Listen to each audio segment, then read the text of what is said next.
Once again, back, it's the incredible Dale Valor's Inner Game Podcast. I'm rapper turned dating coach Dale Valor, your inner game wingman. Listen, here's the deal. If you're new to this podcast, what we're talking about is inner game. What is inner game? Inner game is the relationship that you have with you. If all the other relationships in your life are suffering, in large part, and usually it's due to the relationship that you have with you sucks, right? So if you don't like yourself, how can you expect anybody else to, either? So here's the deal, man. We're going to go deep on so many inner game concepts in this podcast. I really am glad that you're here. If you're new to the podcast, welcome. If you're a long timer, welcome back. And let's hop in. Hey guys, I'm super excited about this particular episode. I mean, I know I always say that, but in this case, in particularly, it's true. Because joining us today, man, we've been setting this up for a minute, and finally made it happen. Ken Honda's joining us, and for those of you who don't know who Ken Honda is, let me just tell you. First and foremost, you definitely want to check out his website, okay? Because, I mean, it gives a full breakdown of everything that this guy does, and it's a lot. And it's super great content, He's the author of a book called Happy Money, which is, now correct me if I'm wrong, Ken, but it is an international bestseller, yes? There it is. Okay. What do you got, about 8 million of those sold? And I'm not even joking, literally 8 million sales of that book. And I'm really looking forward to this. And Ken, man, again, thank you so much for coming on. This is awesome. And I've just been looking forward to this for such a long time, being a fan of yours and following your content and getting your emailers, things like that. Yeah. So, one thing that really stood out to me in checking out your content is kind of your story, how you even got into the, self-help space, in particularly dealing with money and financial freedom and things like that. And I know the story, at least from what I read and everything, but I'd love to hear it from you, how that transition even took place to kind of get you started on that journey. Thank you, Dale. Thank you, Shaban. I'm so happy to be here on your show. And by the way, Dale, I like your passion. It's like a sparkling champagne. Oh, hey, I'm full of liquor too, so that works. That's your fuel. That's your fuel. I appreciate that. Thank you so much. Champagne of passion. And I really love that. Well, I enjoy watching you. It's like I'm just enjoying, the aroma of champagne or wine. So thank you for that. All right. Passion. Hey, and no Shaban, worries, man. My pleasure. Thank you so much for waking up early or staying up late. Either way, what time is it over there? It's like 3:40 right now. Thank you so much for doing this. I just woke up too, so I try to get my hair. But when I'm excited, my hair tends to stand. So I hope you excuse me. That's how excited I am. You got some lovely locks, man. So you're good. You're good. Yes. Yeah. So as you can see, I'm not a typical Japanese businessman. Japanese businessmen have a shortcut. Yeah. And I've been a rebel. So I was born into a very unique family. My father was a successful tax accountant. He started to teach me about money since I was small. Mm-hmm. And then by the age 29, I've saved up enough money through investment and my business, which I started when I was 20. So it took me about 10 years. But to be able to retire comfortably for a few years. And during the 4 years of full semi-retirement, I got this vision to write something and that something became this booklet. I was interviewed by another radio in Japanese, Yeah. and then I started printing this out for my friends. Originally, I was going to sign a contract of 1,000, but there's just a good salesperson who changed my life. Instead of saying, uh, this is where you sign, he got another sheet of paper saying, if you print 3,000 of these, the cost of printing is 20%. So like, wow, that's a good deal. So I signed the contract without knowing how many copies I get, how many boxes I get. 2 weeks later, 2 trucks came into my place, and I thought neighbors are moving in, and then they asked my address, and like, what? And I was looking at the back of the truck, and they're like boxes of this. You know, it's a small booklet, but there, if you print 3,000, it's boxes and boxes. So I gave them a little tip and just come back in 30 minutes. I emptied out one room, and then I put all the boxes in. And when my wife came back, I didn't know what to say, and then I said, I'm so sorry, because of the order mess up, I just got so many boxes here. And she was smiling. So I said, okay, good. So is it okay if I can get rid of this in like a year or maybe 6 months? And then she looked at me like this, and you have to get rid of these boxes in 3 months. Otherwise, either boxes out or you out.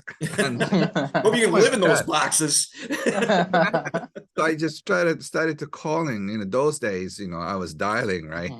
And then I heard that you just like my booklet, so I'm gonna send you 30 books, and then I'm gonna send you 100 books because you said you love my writing. And I got rid of these boxes in 3 weeks, and after that, I kept calling.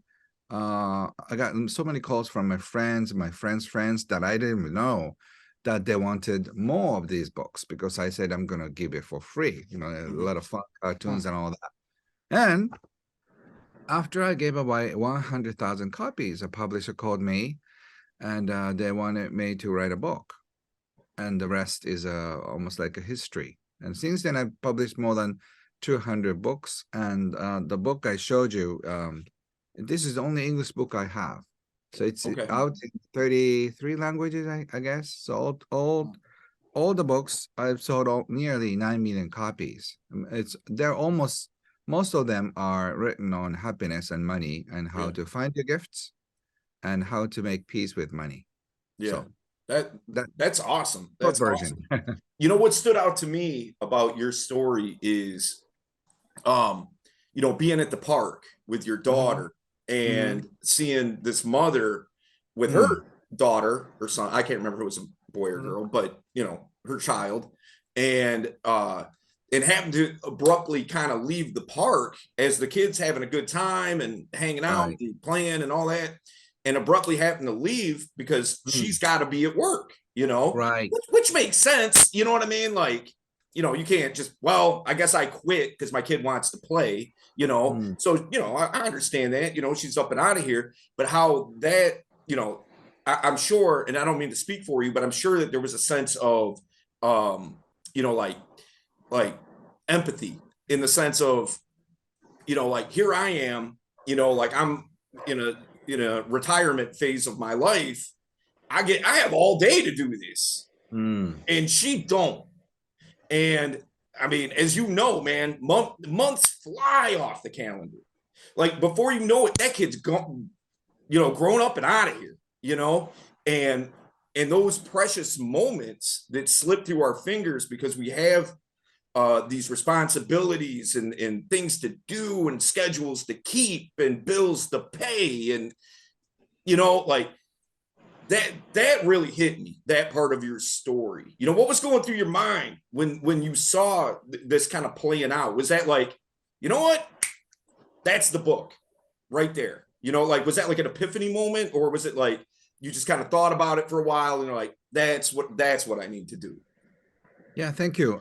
So originally, you know, I was not a writer, so I wanted to do something. I feel so bad, and I felt physically hurt by what was going on in front of us, because we just had, I don't know, like a couple of hours. I was so tired of pushing her in a swing, and then we were having a snack. So our peaceful moment was disturbed in a way by what's going on in front of us. The little girl saying just after 5 swings, her mother said, "Your mom have to, we gotta go," and she was saying we just got here, and she was so right. And the reason why they had to leave is that she had to work because of money, and I wanted to give her something like $100. So now you have a day off, just do the swings as much as you want. Yeah. But I know it doesn't solve anything. So like with the deepest sigh, oh, okay, what can I do? And I sat down and I started to write a short essay to anybody who's struggling with money. Mhm.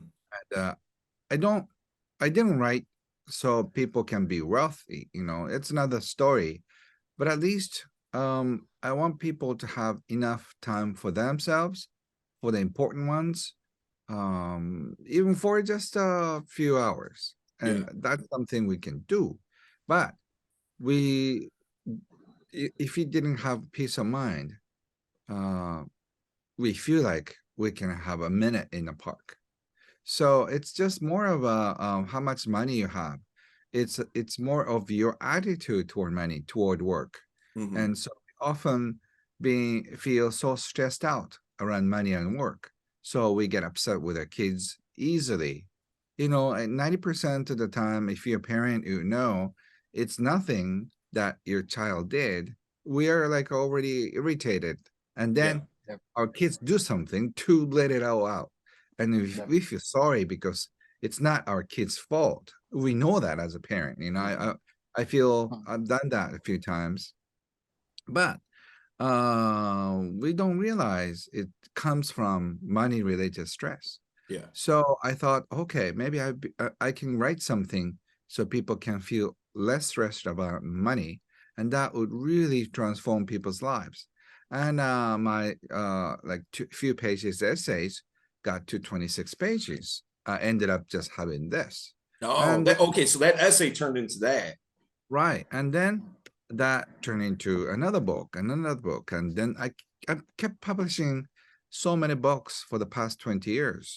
It's been my passion and inspiration to help people, Yeah. because I didn't need any other money. So I've donated so much money through the books, because book writing is like a God's calling in a sense. So all the money that I receive, I can give it away. I have enough money. So I'm just creating this happy money flow by helping so many millions of people. I got millions of dollars, and then I give out so much money, and then I got money back. It's almost like a gift war. Okay, I Yeah. receive, I just give out, and then receive and give up. So I'm in the flow of such a happy, beautiful money flow. Yeah. It's almost like the law of reciprocity. Now you're not getting that money back from the people you gave it to directly, but in a roundabout way, in a kind of a karma-ish kind of way, it kind of circles back to you, right? So that's awesome. Now this particular, podcast, like what I do and things like that, it's called Inner Game. Okay. And like I wrote a book, like you're about 20 up on me. I got a lot of catching up to do. but like my book is called Inner Game. Okay. And inner game is the relationship that you have with you. Okay. And so, I say it all the time. If the relationship with you suffers, so will all your other relationships, right? And I'm a big believer in the interconnection of health, wealth, and relationships. If one of those three things is kind of, teetering or, just not doing well and needs addressing, it's going to affect the other two, And so that's the biggest reason I wanted to have you on, is because we haven't really talked about money mindsets very much. We haven't really talked about money really at all. I mean, the last podcast we did kind of, but not really. So, I guess one of the things that I'm curious about is money mindsets. So, now you get all walks of life and things like that, and people have different perspectives based on how they were raised and whatever else. And I run into this fairly often. I would love to get your take on this. Where somebody says, like, okay, well, I just want to live within my means. I want to live within my means and just kind of be comfortable. I don't want to like have like a bunch of money because, that just seems greedy.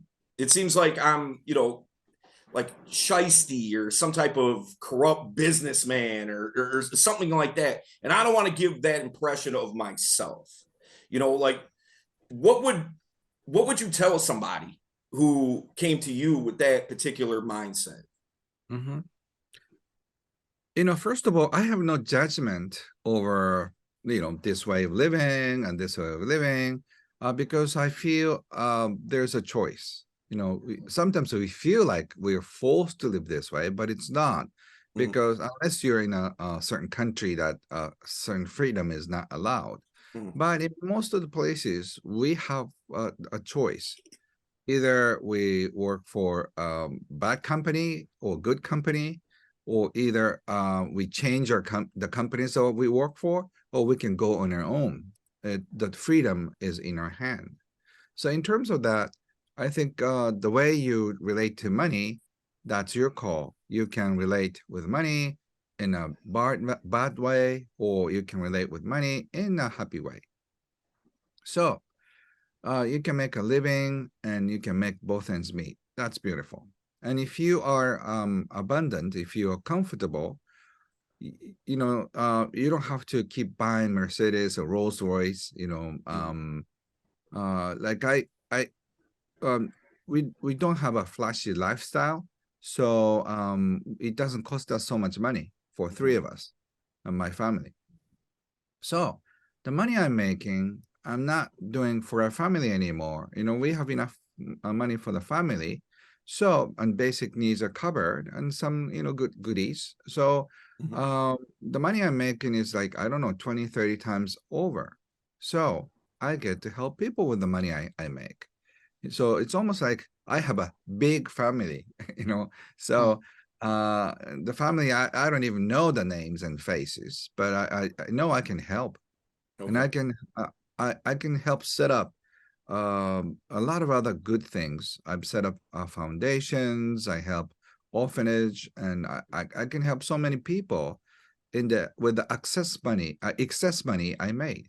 Yeah. So once you can use money for many different fun ways to help people. You might feel the motivation. Maybe after covering all the basic needs and after just paying all the bills, and if you have still some money, you can just use it for other fun stuff, So if you have that mentality, the money is not only for you, So I'm not saying that you should donate all the money and then you starve or your kid's starving. That's not healthy. But after you feed your child or you feed your family, you can just help so many people. So money can be so good after filling out your needs. But if you have a hard time making both ends meet, you have to concentrate on doing that. That's your number one priority. And if you're in debt, you have to do something to make sure that your financial life is set. Yeah. Without worrying, because if you have a burden, either you or your family members suffer. And money can be the source of all the sufferings. But if you do things right, money will disappear in your life, because the way you work, bring in enough money. I don't know how much I'm paying for all the bills. It gets deducted automatically. I have a few houses, so I don't know every month which bill is which. Yeah. But it's okay as long as it gets deducted automatically, and I can help people. So ideal situation is you don't have to worry about money. You just concentrate on what's exciting for you. So for a lot of happy money people, money doesn't exist anymore. And I lost sort of in touch with money almost like decades ago. So after just going that state, money becomes air for you. Yeah, like just numbers on a screen, like you don't really think about it. Yes, because you can concentrate on what's more important in your life. Doing what you love, helping others, and then hanging out with good friends and inviting, nice friends. And I have a fun American friend over, come over. So it's almost like a play date. My friend who interviewed me, his name is Louis House. He's a famous podcaster. He's coming to Japan, so I'm meeting up with him and doing some fun lunch event. And Awesome. yesterday, I did an event with Rinpoche from Tibet, and he's another good friend of mine. So every day, I'm just inviting so many fun friends. We went to Kyoto and Okayama and all that. So money can bring you so much fun. That's I wanted to share. And you don't have to be super wealthy. Yeah. Yeah. That's actually a big thing, because like the problem with like many people is they think money is evil. It's kind of a common sense. If you've like in certain schools and all, like, I mean, when I was in school, I did hear that a lot, that, money is evil or money is the root of evil, something like that, which is not true. It's like, money is just a thing. Okay. It depends on how you use it. Like money can be good or bad, right? Like you said, you by helping people, that's proper way of using money. At the same time, there's people who use money to like, declare wars and, like create problems. So at the same time, money stays the same. It's the person using it who, decides if it's good or evil. But people think that money is evil. And I think that is what, is kind of the issue. Yes. So my father used to tell me, money has two faces, like a coin. One, devil, the other, angel. And which side you flip is your life. So if you're dealing with money in a happy way, money can be angelic. And if you don't do things right, money can be devilish. If you have a hard time making both ends meet, money shows a devilish side. So money can pull out the best and the worst out of you. Yeah. No doubt. No doubt. I mean, people don't rob people for kicks. You know what I mean? Yeah. They're doing it because they want that money, right? So what would you, okay, so to me, like you kind of broke down what happy money really is, or at least to you and the way that you choose to live your life and, manage your money and all that kind of thing. What would you tell somebody who is, like you said, focus, like they're struggling, okay, and bear down, focus? What would you suggest that they focus on? So there are only two problems with money. You're making too little or you're spending too much. And financially challenged people are doing both. They usually get a low-paying job, and then they have a bad habit of spending. So that's why they don't have much money left at the end of every month. So for me, I don't have to spend so much money. I have enough clothes for the rest of my life. So I don't have to go shopping to buy another something. I'm a cheap guy. And I can use my old phones and then I'm happy. Yeah. But for a lot of people, they have to have the newest iPhones and newest everything. And I don't like the newest things because it could, have a problem, right? Like newest cars, they usually break, So I usually want well-proven stuff. So I don't have to go to a dealer again and again, which my friends complain about. They get the new Tesla, they get something new, and the new things always get in trouble. So, but if you just keep doing that, you won't have much money in your bank account. So if this rings a bell, I want you to know. I want you to ask yourself next time you want to spend something, and if you're always complaining about making both ends meet is tough, ask yourself this question: will I die tomorrow if I don't buy it today? If I don't buy this today, do you think am I going to die tomorrow? And oftentimes you will not die. If you don't buy another cap, another jacket, another motorcycle, you're not going to die. You already have enough, more than enough clothes and phones and everything, unless they break, right? So unless you keep financial life under control, you have to stop spending right now. And then if you look for a job that pays you a little bit more, and then you feel rewarded, that kind of job will pay you more. So increase your income, uh, spend less, you have a little something in between. So every month you get to see a few dollars left, could be a $30, could be $50. And then if you have a habit of keeping more money at the end of every month, you feel good about yourself.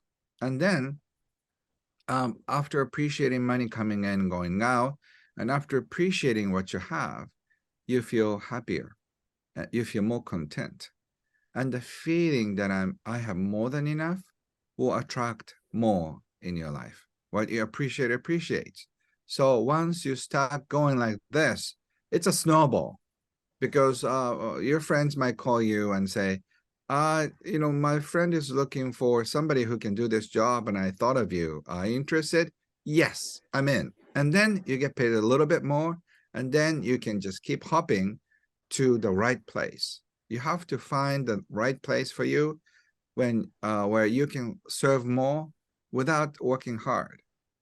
There has to be a seat where when you sit, you feel so good about yourself, because you're born to do this job, so you can make yourself feel so happy and serve others at the same time. And if you find that seat, you're in heaven. You're doing God's work. Because like for me, writing and speaking, I can do it either I get paid or not. 90% of the things I do, I don't get paid, because I love it. So because people can watch it for free. So I don't care if I get paid with certain things and not, because I get handsomely, at the end of every year when I close my account, I have so much money left. So I don't care if I get paid or not. I do what I love, which is speaking, teaching, and also writing. So find something that excites you, excite your soul, so you feel so passionate about. And that brings in more money. And then by then, you're so preoccupied with what you're going to do, so you spend less time in a shopping center or online shopping. Because a lot of people spend so much time and energy spending the money. You should focus on creating value in your life, creating value, helping people. If you focus more, definitely your income will increase. Yeah, no doubt. I mean, what it sounds like, based on what you're saying, is find your purpose. Yes. I'm a big Shabam knows this. Like, we've talked about this topic like a million times. People, you know, they're just stuck in the like day-to-day grind, and like, Monday looks like Tuesday, that looks like Wednesday, that looks like Thursday, and so on and so forth. It's like every day it just repeats. And and people wonder why they don't feel fulfilled, right? Like, you often hear people who are like, well, I just want to be happy. and like, yeah, happiness is great. No, nothing wrong with happiness for sure, but at the end of the day, like, look, man, I could go to buy a bottle of liquor and I'll be happy. You know what I mean? But I'm not going to be fulfilled, and I'll probably get a hangover and definitely not be happy. Well, man, I know that you got a lot of information out of this particular episode. Listen, if you need to go a little bit deeper, always feel free to reach out to me. Look, there's a few ways you can do that. You can shoot me an email. You can send me a DM. I'm easy to find, but the best place that you can find me is at freegiftfromdale.com. It's in the description of the episode, and you're going to get a couple of free gifts there. You'll get the first chapter of my book, Inner Game, and you will also find an exercise to help you find out about yourself and who you really, truly are at the core, okay? And listen, if you haven't subscribed to the channel or the podcast, make sure you do so, man. It takes you 1 second to do it. It means the world to us here, okay? If you know somebody who could really use this information, feel free to share it, man. Don't hold it to yourself. You know what I mean? So we will see you in the next one.